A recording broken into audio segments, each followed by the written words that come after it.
다윗은 사울 왕을 피해서 지금 블레셋에 망명해 있습니다. 블레셋의 한 방백인 아기스 밑에 피난처를 구하고 있는데, 이스라엘과 블레셋 사이에 전쟁이 나서 총동원령이 떨어지고 다윗은 아기스 방백을 따라서 출전합니다. 그런데 모든 블레셋 군인들이 말하기를 저 사람 우리의 원수며 골리앗을 물리친 적군의 장수고 이제 와서 우리와 함께 이스라엘과 싸우는 전장터에 나가면 저 사람이 어느 편을 들지 알 수 없습니다. 아기스가 아니다, 충성맹세를 했고 우리 편이다, 그렇게 말을 해도 그건 믿을 수 없습니다. 그래서 이제 사흘 만에 돌아온 겁니다. 사흘길을 와보니까 아말렉이 그동안에 그들이 피난처로 삼았던 시글락을 쳐서 자기들의 모든 식구, 다윗과 그를 추종하는 600명의 모든 식솔들과 모든 가축들과 재산들을 약탈해 간 것입니다. 이게 오늘 6절에 보듯이 백성들이 자녀들 때문에 마음이 슬퍼서 다윗을 돌로 치자 하는 자리까지,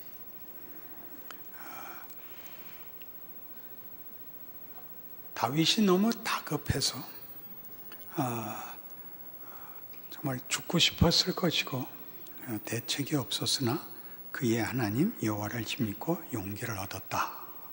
그리고 그 뒤에 구절들을 보면 따라잡아서 자기들이 뺏겼던 식솔들을 다 구하고 재산도 구하고, 그리고 그 아말렉이 다른 데서 쳐서 가지고 왔던 전리품까지 다 빼앗아서 돌아와 그 전리품을 나누고, 또 자기가 속해 있는 유다 지파의 모든 지방들에게도 선물로 보낼 만큼 넉넉히 이 승리를 가지게 됩니다.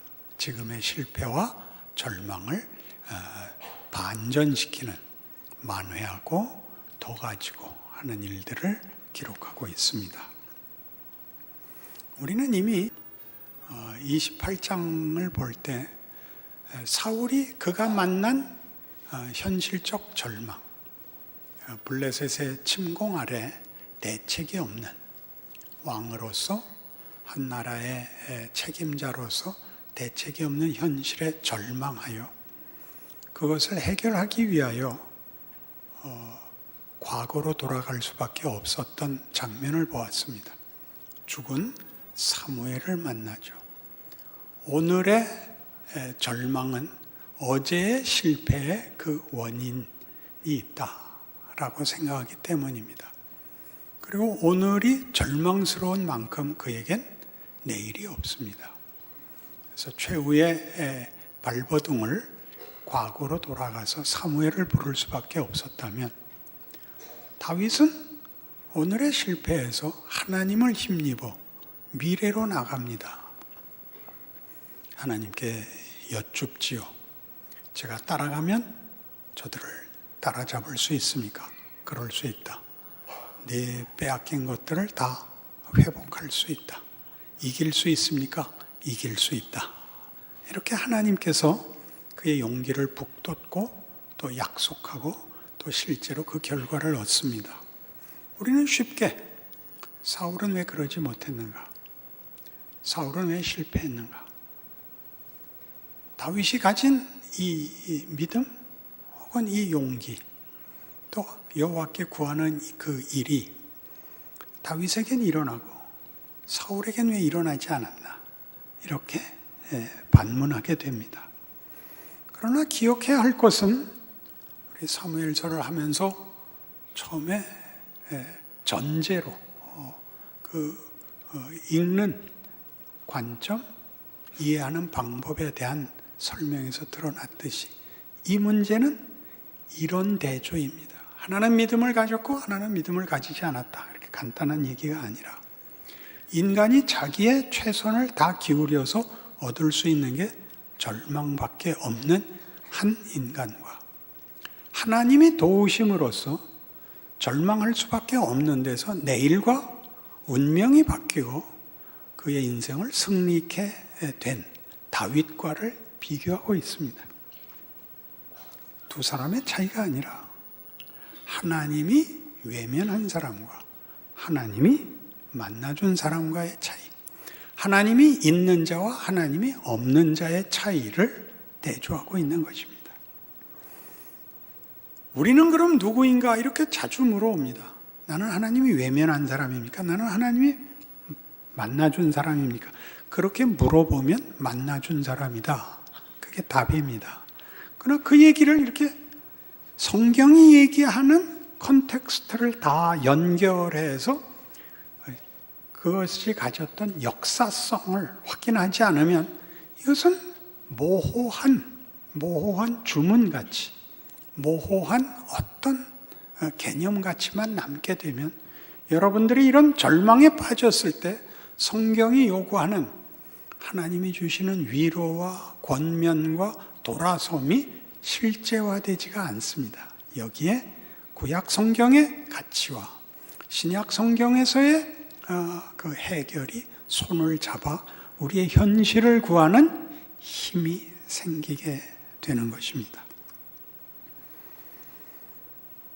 사울에게서 일어나는 모든 실패는 우리에게서도 늘 일어나는 실패요. 다윗에게서 일어나는 승리, 은혜의 승리는 예수 안에서 우리의 것인 모든 신자들의 현실입니다. 그 둘을 묶는 성경의 설명을 따라가 보십시다.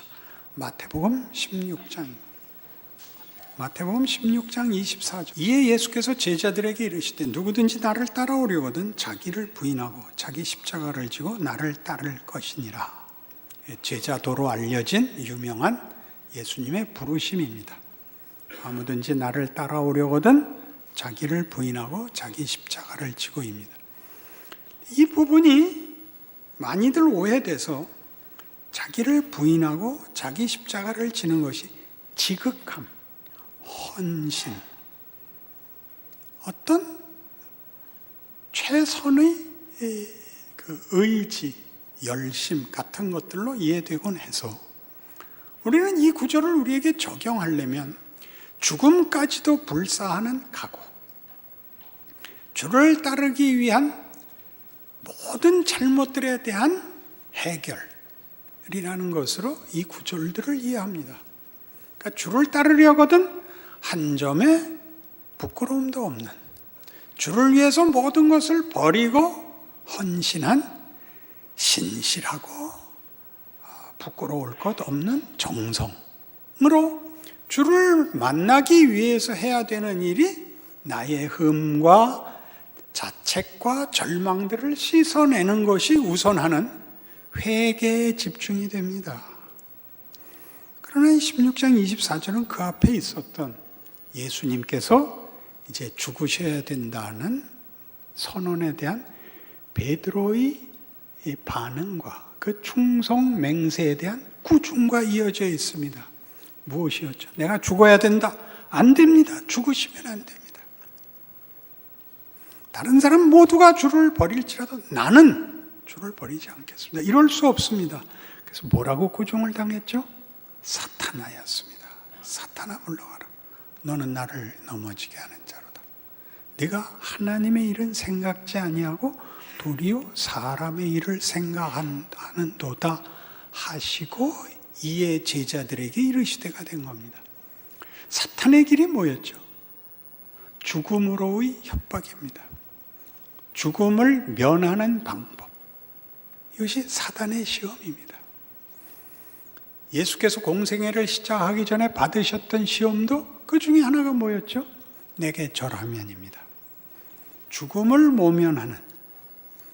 모면하는 타협의 길, 죽음의 권세를 가진 이 세상과 죄와 사망과 사탄의 권력.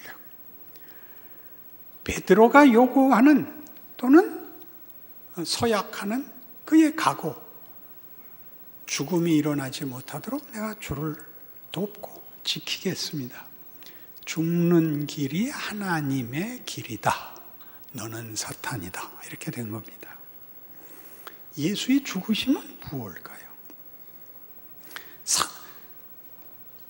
사단의 시험으로 꾸중받은 베드로의 고백은 무엇이었을까요? 우리는 요한복음 21장에서 이 문제 해결을 봅니다. 이 문제 해결이 가지는 성경이 말하는 베드로의 고백이 가지는 사탄이라는 지적과 예수님께서 져야 되는 십자가가 어떻게 연결되는 것인지 요한복음 21장 15절 그들이 조반 먹은 후에 예수께서 시몬 베드로에게 이르시되 요한의 아들 시몬아 네가 이 사람들보다 나를 더 사랑하느냐 하시니 이르되 주님 그러하나이다. 내가 주님을 사랑하는 줄 주님께서 아시나이다. 이르시되 내 어린 양을 먹이라 하시고 또 두 번째 이르시되 요한의 아들 시몬아 네가 나를 사랑하느냐 하시니 이르되 주님 그러하나이다. 내가 주님을 사랑하는 줄 주님께서 아시나이다. 이르시되 내 양을 치라 하시고 세 번째 이르시되 요한의 아들 시몬아 네가 나를 사랑하느냐 하시니 주께서 세 번째 네가 나를 사랑하느냐 하심으로 베드로가 근심하여 이르되 주님 모든 것을 아시오매 내가 주님을 사랑하는 줄 주님께서 아시나이다. 예수께서 이르시되 내 양을 먹이라 이렇게 됩니다. 부활하신 주께서 베드로에게 나타나셔서 세 번 묻습니다. 네가 나를 사랑하느냐? 내가 이 모든 사람들보다 나를 더욱 사랑하느냐? 무슨 경우를 말하자면 이어서 이 질문이 나온 거죠. 내가 모든 사람이 주를 버릴지라도 였거든요. 내가 나만은 주를 부인하지 않겠습니다. 주를 따르겠습니다. 묻죠. 이 사람들보다 네가 나를 더 사랑하느냐? 그렇습니다. 그 빼고 묻습니다.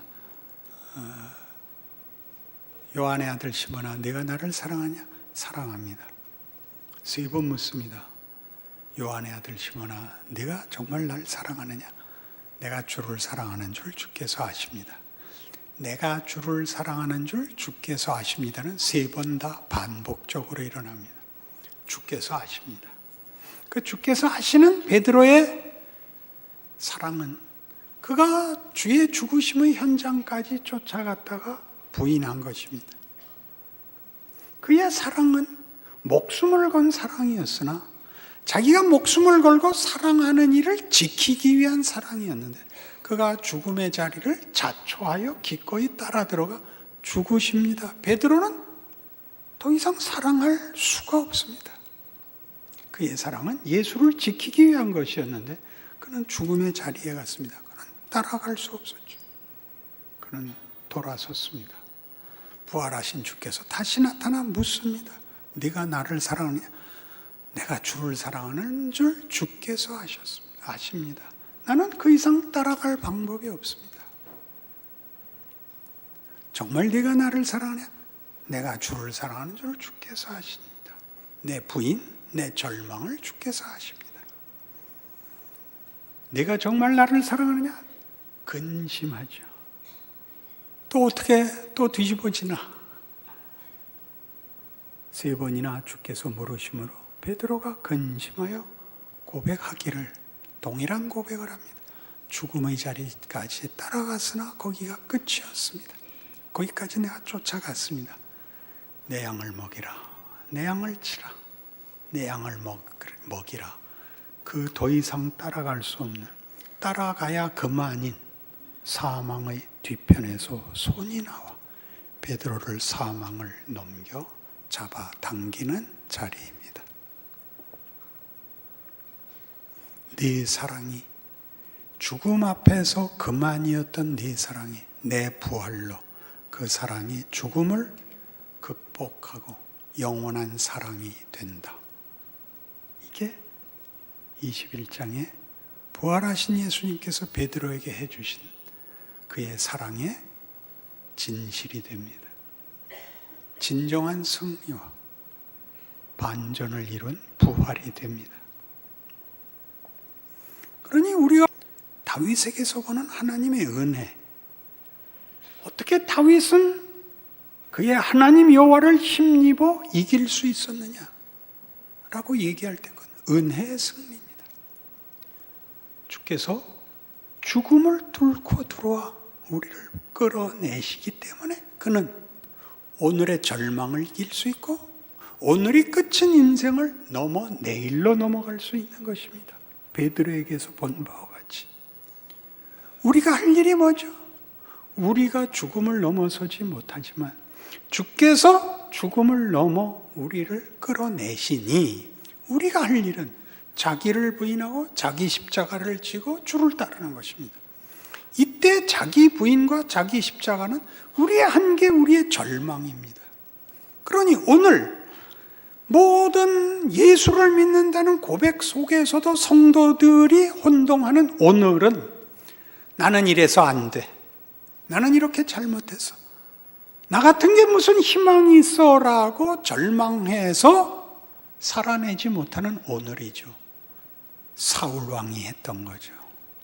오늘을 이길 수가 없습니다. 그리고 오늘이 이길 수 없는 날이 된 것은 내 과거의 실패가 만든 결과입니다. 거기에 대해서 예수께서 말하기를 네 실패, 네 절망, 네 마지막을 끌고 들어오라는 거죠. 해결하고 들어오라 그러지 않습니다. 그걸 끌고 들어와라. 그 자식들이 잡혀간 일로 인해서 부하들이 다 돌로 다윗을 치자고 했습니다. 그는 다급하였으나 그 하나님 여호와를 힘입고 용기를 냅니다. 하나님, 제가 쫓아가면 붙잡을 수 있습니까? 만회할 수 있습니까? 할 수 있다. 이길 수 있습니까? 이길 수 있다. 역사적 사건으로 은혜가 하는 일, 하나님이 하는 일을 우리 앞에 꺼내놓은 것입니다.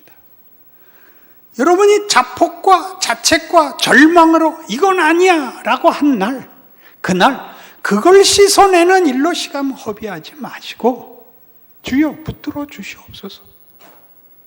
난 끝났습니다. 주께서 나를 위하여 십자가를 지시고 새 인생 열어놓고 사망을 극복하셨다 약속하셨어요. 나 내일을 바라봅니다. 그렇게 앞날을 향하여 돌이키라는 겁니다. 네가 그 꼴을 하고 이 말 할 수 있냐? 그러니까 복음이고, 그러니까 십자가고, 그러니까 부활이라 그러는 거지. 내가 잘해서 받는 보상이라면 무슨 그게 기독교며 복음이며 십자가를 앞에 세우겠느냐? 성경이 하고 싶은 얘기입니다. 왜 돌아서냐? 왜 자폭하냐? 누구 마음대로 십자가로 한번 맞아볼래요? 어디서 틀리는지 아시겠어요? 할 말이 없는 사람들이라고요. 우리가 받은 건 복음이고 은혜예요. 그래서 감사고 기적이지, 예수 믿은 것이 감사이지 교만일 수 없는 이유죠. 나는 잘나서 보상받았고 너는 못나서 버림받았다, 이렇게 생각하는 것이 우리 스스로를 절망시킨다고요. 내가 무슨 꼴로, 무슨 자격으로 주 앞에 나갈 면목이 있느냐, 그렇게 말하는 것이 십자가를 외면케 하는, 무슨 욕을 먹은 거라고요? 사탄아 물러가라였다고요. 기억하십시오. 이 문제가 여러분 그렇게 쉽게 믿어지지 않을 것입니다. 이게 말이 되나? 예수를 따르려거든 자기를 부인하고 자기 십자가를 지고가, 그래서 우리의 수치, 후회, 자책, 말이 안 되는 모든 절망을 그대로 안고 따라가면 된다는, 그것에 지지 말고 돌이키라는, 죄 안 짓고 회개하고 깨끗해지라는 조건보다 먼저 주여 불쌍히 여기소서라고 내일을 붙잡고 십자가를 붙잡아 오늘을 내일로 연결하라는 것이 우리한테 척 이해되지 않습니다. 그래서 증거를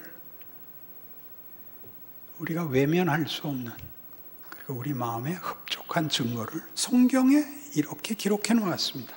사도행전 9장입니다. 사도행전 9장.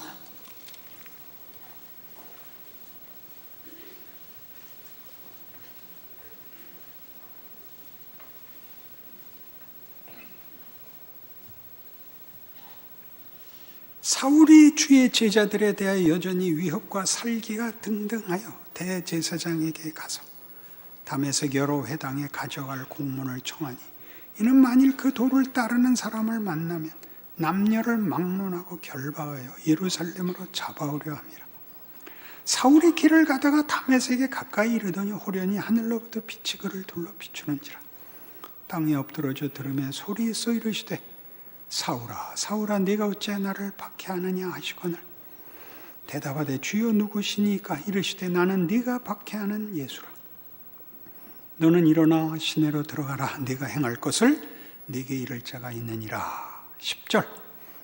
그때 다메섹에 아나니아라는 제자가 있더니 주께서 환상 중에 불러 이르시되 아나니아야 하시거늘 대답하되 주여 내가 여기 있나이다 하니 주께서 이르시되 일어나 집가라 하는 거리로 가서 유다의 집에서 다소 사람 사울이라 하는 사람을 찾으라.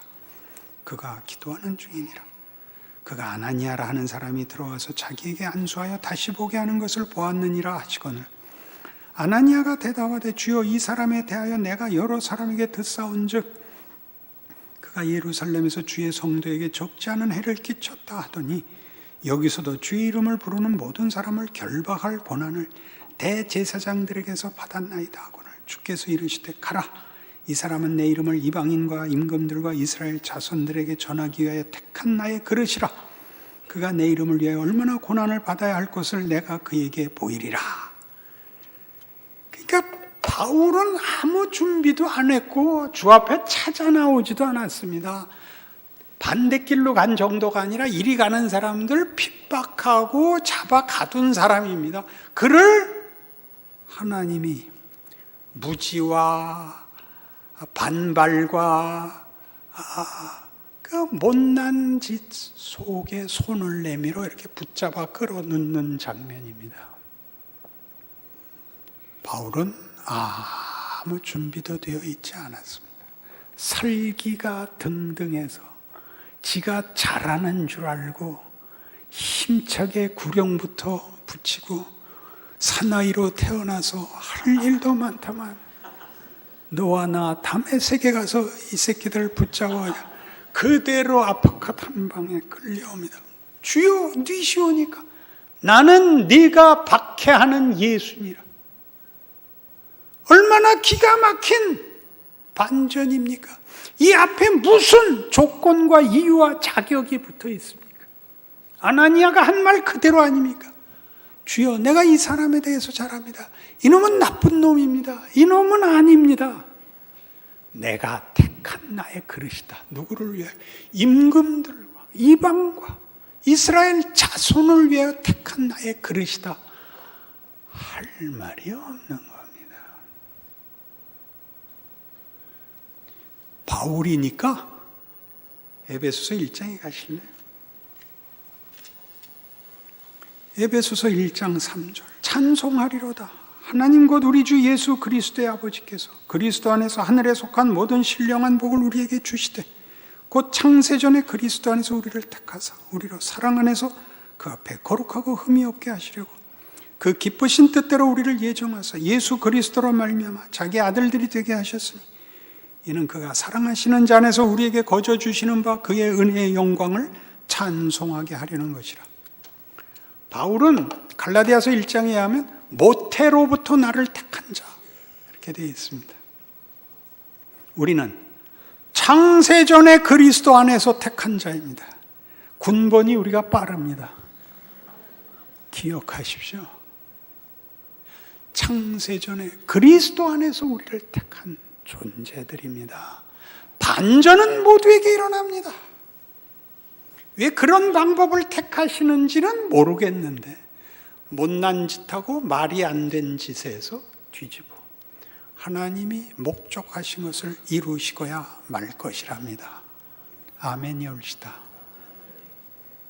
여러분들 중에 누가 감히 나는 원래 내가 준비됐고 나는 예수 없이 하나님의 자녀가 될 수 있는 자였고 너희는 예수로 말미암아서 된 자니 우리가 더 낫다 이렇게 말할 수 있는 사람이 어디 있으며 현실적으로 십자가 없이 우리의 오늘을 하나님께 묶을 수 있는 다른 방법이 있는가 생각해 보십시오.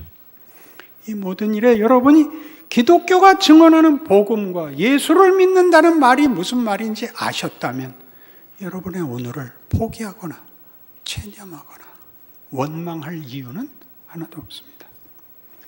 우리의 못난 것과 자격 없는 것이 고스란히 하나님의 손에서 뒤집어질 수 있으며 영광과 승리와 은혜와 하나님이 함께 하시는 기적으로 우리의 생애를 채울 수 있다고 어느 날이나 믿으시고 이기시고 여러분의 잘못을 밟고 일어나 하나님의 사람으로 내일을 기다리실 수 있어야 됩니다. 그 생애를 살아내시는 기적의 인생 축원합니다. 기도하십시다. 하나님 아버지 은혜를 감사합니다. 우리의 운명과 우리의 오늘이 십자가 안에 있습니다. 예수의 찾아오심, 우리를 위한 대속, 부활, 승리, 영광에 쌓여 있습니다. 우리가 우리에 대해서 생각하고 기대하는 것과 비교할 수 없는 하나님의 뜻과 능력이 우리와 우리의 생애를 붙들고 있습니다. 믿음 갖고 승리하여 기적의 생애를 사는 우리와 우리 인생 되게 하여 주옵소서. 예수님 이름으로 기도합니다. 아멘.